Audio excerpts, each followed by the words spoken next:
এই মুহূর্তে পৃথিবীতে প্রায় ১২,০০০-এরও বেশি পারমাণবিক অস্ত্র মজুদ আছে। মানে সংখ্যাটা এতটাই বিশাল যে চাইলেই এই পৃথিবীকে বেশ কয়েকবার পুরোপুরি ধ্বংস করে দেওয়া সম্ভব। একদম।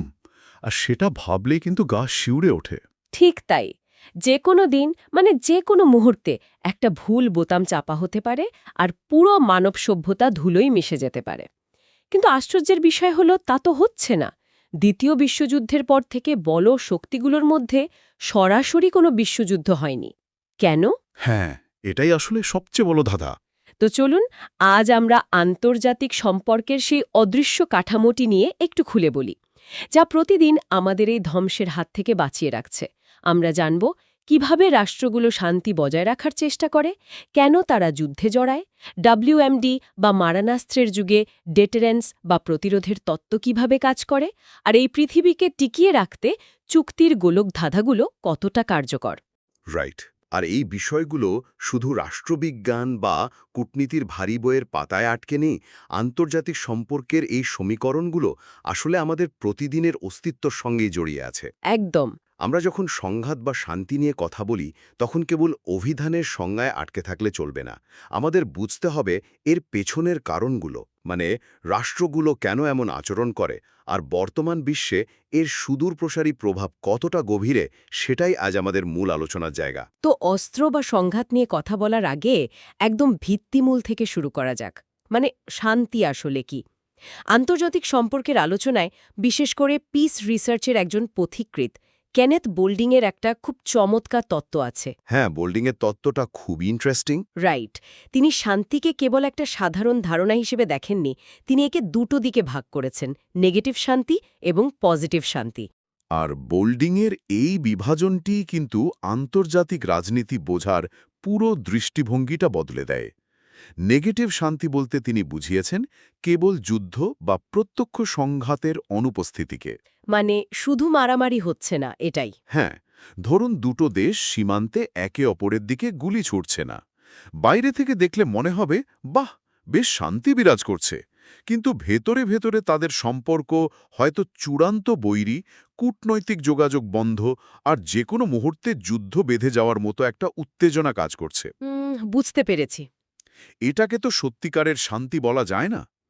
অন্যদিকে পজিটিভ শান্তি হলো এমন একটা অবস্থা যেখানে কেবল যুদ্ধের অভাবই নেই, বরং দেশগুলোর মধ্যে সুশাসন আছে, যে কোনো সংঘাতের সুষ্ঠু সমাধান হচ্ছে, অর্থাৎ একটা পরিণত সম্পর্কের মাধ্যমে সত্যিকারের সম্প্রীতি তৈরি হয়েছে। বিষয়টা আরও সহজে বোঝার জন্য দৈনন্দিন জীবনের একটা উদাহরণ দেয়া যেতে পারে।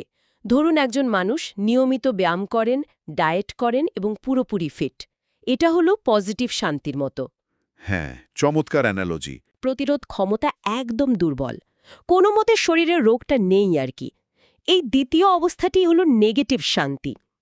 আন্তর্জাতিক অঙ্গনে অনেক দেশের সম্পর্ক ঠিক এই দ্বিতীয় মানুষটির মতোই ভঙ্গুর। ঠিক এই জায়গাটিতেই তাত্ত্বিকরা আরও গভীরে গেছেন। শান্তি বুঝতে গিয়ে তারা কনফ্লিক্ট বা সংঘাতের চরিত্রটাও বিশ্লেষণ করেছেন। আমরা তো সাধারণত সংঘাতকে সবসময় ধ্বংসাত্মক বা নেতিবাচক হিসেবেই দেখি, তাই না? হ্যাঁ, সংঘাত মানেই তো ক্ষতি। কিন্তু সংঘাতের যে একটা অত্যন্ত শক্তিশালী পজিটিভ দিকও থাকতে পারে, তা অনেক সময় আমরা এড়িয়ে যাই। রাইট। সংঘাত নেগেটিভ হলে তা স্পষ্টতই ধ্বংস ডেকে আনে, প্রাণহানি ঘটে, অর্থনীতি ভেঙে পড়ে। কিন্তু সংঘাত যখন পজিটিভ বা গঠনমূলক হয়, তখন তা সমাজের অবিচার দূর করতে বা প্রয়োজনীয় পরিবর্তন আনতে সাহায্য করে। একদম ঠিক। অনেক সময় সমাজের গভীরে বা আন্তর্জাতিক ব্যবস্থায় এমন কিছু বৈষম্য তৈরি হয় যা ভাঙার জন্য একটা যৌক্তিক সংঘাত বা প্রতিবাদের খুব প্রয়োজন হয়। আর এই সংঘাতের প্রকৃতি কতটা বহুমুখী হতে পারে তা কুইন্সি রাইটের কাছ থেকে বোঝা যায়। তিনি তো সংঘাতকে 4 ভাগে ভাগ করেছিলেন, তাই না? হ্যাঁ, ফিজিক্যাল, পলিটিক্যাল, আইডিওলজিক্যাল এবং লিগ্যাল বা আইনগত সংঘাত। তবে আধুনিক যুগে আন্তঃরাষ্ট্রীয় সংঘাতের কারণগুলো আরও সুনির্দিষ্টভাবে ব্যাখ্যা করেছেন কেজে হলস্টি। ১৯৯৬ সালে তার the state, war and the state of war বইয়ে তিনি সংঘাতের 5টি মূল কারণ দেখিয়েছেন। 5টা কারণ কি কি সেগুলো? প্রথমটি হল ভূখণ্ড বা টেরিটরি। এরপর অর্থনৈতিক স্বার্থ, জাতিরাষ্ট্র গঠন, আদর্শগত দ্বন্দ্ব এবং মানবিক সহানুভূতি, যেমন ধর্ম বা জাতিগত সংঘাতের কি। এই কারণগুলোর বাস্তব প্রমাণ তো ইতিহাসের পাতায় ছড়ানোই আছে। হলস্টির তত্ত্ব অনুযায়ী আন্তঃরাষ্ট্রীয় সংঘাতের একটা ক্লাসিক উদাহরণ হল ১৯৬২ সালের ভারত-চীন যুদ্ধ। হ্যাঁ, যার মূলে ছিল ওই বিশাল ভূখণ্ডের নিয়ন্ত্রণ। ঠিক, ভূখণ্ডব্য শুধু এক টুকরো মাটি নয়, এর সঙ্গে জড়িয়ে থাকে সম্পদ আর কৌশলগত সুবিধা। আবার হলস্টি স্টেট নেশন ওয়ার্স বা রাষ্ট্রের ভেতরে সশস্ত্র প্রতিরোধের যে কথা বলেছেন, তার বড় উদাহরণ হল শ্রীলঙ্কায় তামিলদের দীর্ঘমেয়াদী সংগ্রাম। একদম। কিন্তু একটা ব্যাপার দেখুন, এই উদাহরণগুলো তো বেশ পুরনো। বিংশ শতাব্দীর শেষভাগ থেকে বর্তমান সময় পর্যন্ত যদি দেখি, সরাসরি এক দেশের সাথে আরেক দেশের যুদ্ধ কিন্তু অনেক কমে গেছে। তো বর্তমান যুদ্ধগুলো তাহলে কেমন? আন্তর্জাতিক রাজনীতির সমীকরণ এখন অনেকটাই বদলে গেছে। সরাসরি যুদ্ধ কমে যাওয়ার মানে কিন্তু এই নয় যে সংঘাত বন্ধ হয়ে গেছে, বরং যুদ্ধের ময়দানটাই পাল্টে গেছে। মানে অস্ত্র ছাড়াও যুদ্ধ হচ্ছে?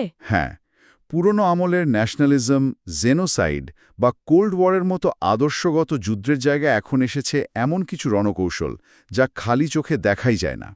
এর মধ্যে সবচেয়ে ভয়ঙ্কর হল cyber attack.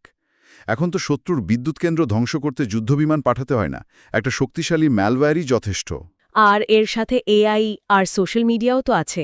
Right. Artificial intelligence ব্যবহার করে অন্য দেশের নির্বাচন বা জনমত ম্যানিপুলেট করা হচ্ছে। এরপর আসে সোশিও সাইকোলজিক্যাল অ্যাটাক। এই সোশিও সাইকোলজিক্যাল অ্যাটাকের মেকানিজমটা আমার কাছে সবচেয়ে অভিনব মনে হয়। কারণ এখানে গোলাগুলি হচ্ছে না, বরং মানবতাকে অস্ত্র হিসাবে ব্যবহার করা হচ্ছে। ধরুন, ইচ্ছে করে রিফিউজি বা উদ্বাস্তুদের ঢল নামিয়ে দেওয়া হলো প্রতিবেশী দেশের দিকে। হ্যাঁ, আর তাতেই অর্থনীতিতে বিশাল চাপ তৈরি হয়। একদম, সাধারণ মানুষের মধ্যে বিক্ষোভ উস্কে ওঠে। এর চেয়ে মোক্ষম যুদ্ধ আর কি হতে পারে? আর এর পাশাপাশি যুক্ত হয়েছে চীনের উলফ ওয়ারিয়ার ডিপ্লোমেসির মতো আক্রমণাত্মক কূটনীতি, বা ধরুন বেল্ট অ্যান্ড রোড ইনিশিয়েটিভের মতো অর্থনৈতিক যুদ্ধ। অবকাঠামো নির্মাণের জন্য এমন শর্তে ঋণ দেওয়া হয় যা শোধ করা অসম্ভব। এটাকে ডেট ট্র্যাপ বা ঋণের ফাঁদ বলা হয়। তার মানে যুদ্ধ এখন ডেটা সেন্টারে, শেয়ার বাজারে আর মানুষের মস্তিষ্কে জায়গা করে নিয়েছে। ঠিক তাই। রাষ্ট্রগুলো যে সরাসরি যুদ্ধ করছে না, তার সবচেয়ে বড় কারণ হল সরাসরি যুদ্ধ এখন আক্ষরিক অর্থেই আত্মঘাতী। বিশেষ করে যখন হাতে আছে WMD বা ওয়েপন্স অফ মাস ডিস্ট্রাকশনের মতো মারণাস্ত্র। WMD বিশ্ব রাজনীতির পুরো হিসাবটাই পাল্টে দিয়েছে। ১৯৬৬ সালে প্রথম এনবিসি ওয়েপন্স, অর্থাৎ নিউক্লিয়ার, বায়োলজিক্যাল এবং কেমিক্যাল, এই শব্দটা ব্যবহৃত হয়। এই অস্ত্রগুলোর ভয়ঙ্কর দিকটা হল এরা সৈন্য আর সাধারণ মানুষের মধ্যে কোনো পার্থক্য করে না। দ্বিতীয় বিশ্বযুদ্ধের সময় জার্মানি আর টোকিওতে ফায়ার বম্বিংয়ের ধ্বংসলীলায় তো এর বড় প্রমাণ। একদম। তখনই মানবজাতি বুঝল যে যুদ্ধ আর শুধু রণাঙ্গনে সীমাবদ্ধ নেই। তো এই ভয়াবহতার কথা শুনে একটা প্রশ্ন মাথায় আসে, এত ভয়ঙ্কর অস্ত্র থাকার পরও বিশ্বযুদ্ধ কেন লাগছে না?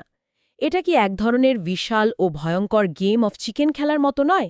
দুটো গাড়ি প্রচণ্ড বেগে ধেয়ে আসছে, যে আগে ভয় পেয়ে গাড়ি ঘোরাবে সে হারবে। হা, দারুণ বলেছেন। আন্তর্জাতিক রাজনীতিতে ঠিক এই মনস্তত্ত্বটিই কাজ করে, যাকে বলে ডেটারেন্স বা প্রতিরোধের তত্ত্ব। ১৯৪০-এর দশকে র্যান্ড কর্পোরেশন এবং থমাস শেলিং, হারমান কানের মতো গেম থিওরিস্টরা এটি ডেভেলপ করেন। এর মূল নীতি হল শত্রুকে এই ভয় দেখানো যে আক্রমণ করলে এমন পাল্টা জবাব দেওয়া হবে যা সামলানো অসম্ভব। মানে মিউচুয়ালি অ্যাসিওর্ড ডিস্ট্রাকশন বা ম্যাড এর ভয়। ঠিক। কোল্ড ওয়ারের সময় এই তত্ত্ব খুব জনপ্রিয় ছিল। ডিরেক্ট ডেটারেন্সের পাশাপাশি এক্সটেন্ডেড ডেটারেন্সও আছে, যেমন মার্কিন যুক্তরাষ্ট্র যখন জাপান বা দক্ষিণ কোরিয়াকে পারমাণবিক ছাতা দিয়ে নিরাপত্তা দেয়। আর ডুয়াল ডেটারেন্সের কনসেপ্টটাও তো আছে। ডুয়াল ডেটারেন্সের চমৎকার উদাহরণ হল যুক্তরাষ্ট্র ও তাইওয়ানের সম্পর্ক। হ্যাঁ, ওই ত্রিভুজ সম্পর্কটা খুব ইন্টারেস্টিং। রাইট, একদিকে যুক্তরাষ্ট্র তাইওয়ানকে সামরিক সাহায্যের কথা বলে চীনকে আটকে রাখে, আবার তাইওয়ান যেন অতি উৎসাহী হয়ে পূর্ণ স্বাধীনতার ঘোষণা না দেয় সেদিকেও কড়া নজর রাখে। একই সাথে দুজনকে ব্যালেন্স করা। একদম তাই। কিন্তু আমার এখানে একটা বড় পুশব্যাক আছে। একবিংশ শতাব্দীতে নন স্টেট অ্যাক্টর বা সন্ত্রাসীদের উত্থানের কারণে এই ডেটারেন্স তত্ত্ব কি আর আগের মতো কাজ করে? কারণ সন্ত্রাসীদের তো ভয় দেখানোর মতো কোনো নির্দিষ্ট রাষ্ট্র বা রাজধানী নেই। এটা বর্তমান নিরাপত্তার সবচেয়ে বড় দুর্বলতা। একজন সন্ত্রাসীর তো নিজস্ব ভূখণ্ড নেই, সে তো মৃত্যুতেই বিশ্বাসী। তাকে আপনি পারমাণবিক বোমার ভয় দেখিয়ে কিভাবে আটকাবেন? রাইট, তার মানে শুধু ভয় দেখিয়ে শান্তি বজায় রাখা সম্ভব না? একদম না। আর এখান থেকেই আন্তর্জাতিক চুক্তি এবং কনফ্লিক্ট রেজলিউশনের গুরুত্ব সামনে আসে। পিটার ওয়ালিনস্টিন সংঘাত নিরসনের 7টি তাত্ত্বিক মেকানিজমের কথা বলেছেন। এর মধ্যে উল্লেখযোগ্য হল অধিকারী পরিবর্তন করা, সম্পদ ভাগ করে নেওয়া, বা ধরুন হর্স ট্রেডিং বা দর কষাকষি করা। এই হর্স ট্রেডিং ব্যাপারটা তো বেশ ইন্টারেস্টিং, মানে কিছু দেওয়ার বদলে কিছু নেওয়া। হ্যাঁ, আর আইনি বা আরবিট্রেশনের আশ্রয় নেওয়াও একটা উপায়। কিন্তু এরপরও তো আন্তর্জাতিক চুক্তির এক বিশাল গোলকধাঁধা আছে। এখানে তো চুক্তির পর চুক্তি। ১৯৬৩ সালের পিটিবিটি বা পার্শিয়াল টেস্ট ব্যান ট্রিটির কথাই ধরুন। বায়ুমণ্ডল আর জলের নিচে পারমাণবিক পরীক্ষা নিষিদ্ধ করা হলো ঠিকই, কিন্তু মাটির নিচে করার রাস্তা তো খোলাই থাকলো। হ্যাঁ, লুপহোল একটা থেকেই যায়। এরপর ১৯৬৭ সালে এলো আউটার স্পেস ট্রিটি।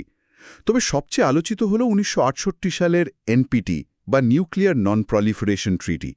এনপিটি চুক্তির ম্যাপটা তো বেশ জটিল। হ্যাঁ, এনপিটিতে মাত্র 5টি দেশকে স্বীকৃত পারমাণবিক অস্ত্রধারী দেশ বা এনডব্লিউএস ধরা হয়: মার্কিন যুক্তরাষ্ট্র, রাশিয়া, যুক্তরাজ্য, ফ্রান্স এবং চীন। তারা কথা দিল প্রযুক্তি অন্য কাউকে দেবে না। কিন্তু ভারত, পাকিস্তান এবং ইসরায়েল তো এতে সইই করেনি। আর উত্তর কোরিয়া তো ২০০৩ সালে চুক্তি থেকেই বেরিয়ে গেল। রাইট। এখানে আরেকটা চমকপ্রদ তথ্য আছে। ভারত যখন ১৯৭৪ সালে প্রথম পারমাণবিক পরীক্ষা চালালাম, ঠিক তার পরপরই ১৯৭৫ সালেই এর প্রতিক্রিয়ায় গড়ে ওঠে এনএসজি বা নিউক্লিয়ার সাপ্লায়ার্স গ্রুপ, যার বর্তমান সদস্য ৪৮টি সরকার। হ্যাঁ, সাপ্লাই চেইন নিয়ন্ত্রণ করার জন্যই এনএসজি তৈরি হয়। পুরনো চুক্তিগুলোর পর বর্তমান দুনিয়ার পারমাণবিক ম্যাপটা যদি সিপিডির ২০২১ সালের ডেটা দিয়ে দেখি, চিত্রটা ভয়াবহ। কতগুলো অস্ত্র আছে এখন?